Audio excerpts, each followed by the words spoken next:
Hey guys, we're back again for another tutorial, and this one we're going to be going over how to check how many prints you have left over in your printer. So this is how we're going to start it. I'm going to show you from the beginning.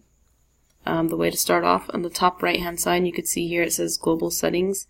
You're going to click on that.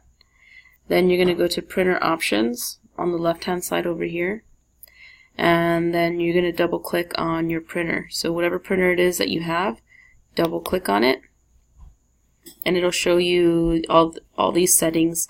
Just leave it on default. If you need to adjust it, you can adjust it as needed, but what we're here for is to show you the type of printer it is, your serial number, the type of media that's in there, and it says right here remaining prints 648 prints, lifetime prints, and so far it's pretty fair. I've probably done maybe like 5 events off on this printer, and lifetime it's 1296. So yeah, this is it. This is how you find how many prints are remaining before any event, so that way you know ahead of time should you take extra media or not. Alright guys, if you like this video, please hit that little thumbs up and be sure to subscribe to our YouTube channel. Thanks guys, see you later.